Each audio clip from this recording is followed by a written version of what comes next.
Peter Lynch beat the market for 13 straight years, using a checklist he could fit on a single index card. 29% a year. Not a Bloomberg terminal. Not a 100-tab spreadsheet. A short list of questions that any business had to survive before he'd risk $1. And most investors today do the opposite, they research everything and decide nothing. Here's the problem. The internet gave you infinite data and zero discipline. So today I'm handing you a research template you'll actually use, 7 questions, 1 page. And the last question is the one that would have saved people from almost every disaster of the last decade. Let me describe how most people research a stock. They read a headline. They watch a video. They check the price chart. Then they buy. Sound familiar? The failure isn't laziness. It's the absence of a repeatable process. When every decision starts from scratch, emotion fills the gap. And emotion buys tops and sells bottoms.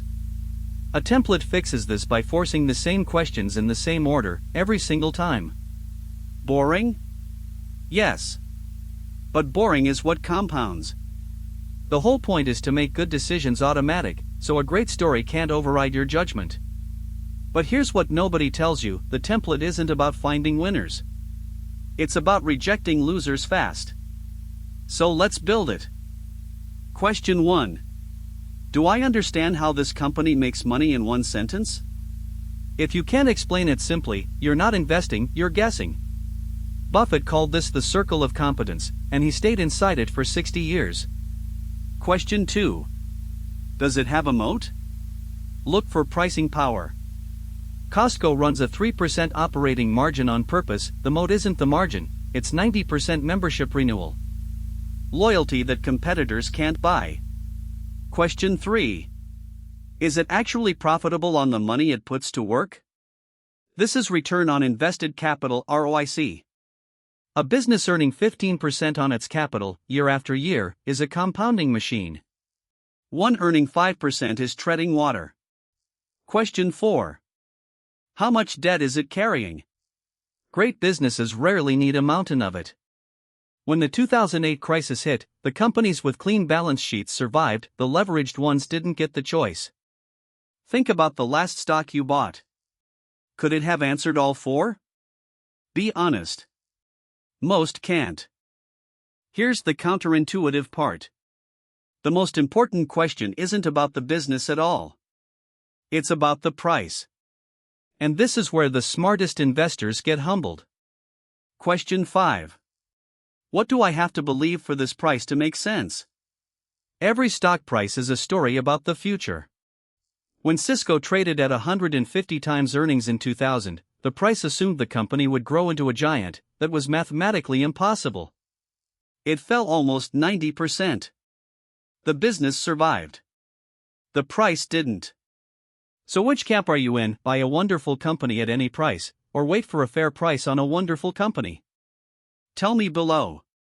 Because that single choice separates 2 entire schools of investing. Buffett's answer evolved. Early Graham style, he wanted cheap. Later, with Munger, he'd pay up for quality, but never blindly. Remember what I said at the start? The last question is the one that saves you. Here it comes. Question 6. What would make me sell? Write it down before you buy. If you don't define failure in advance, you'll rationalize holding a broken business all the way down. That's how people wrote a stock from $100 to zero, no exit written, only hope. And question 7, the kill switch. What's the strongest argument against this investment?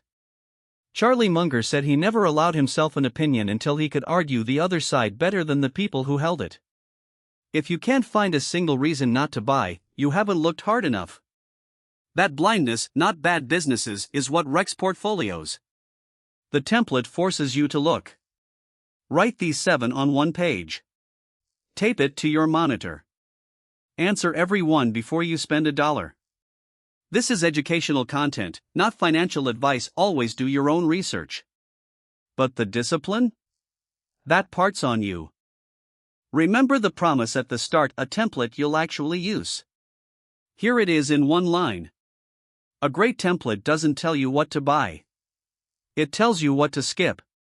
The pros aren't smarter than you. They just say no faster, and they say it the same way every time. Discipline isn't a personality trait. It's a piece of paper you refuse to ignore. So which question do you skip most often, the price story or the bear case? Drop the number below, 1 to 7.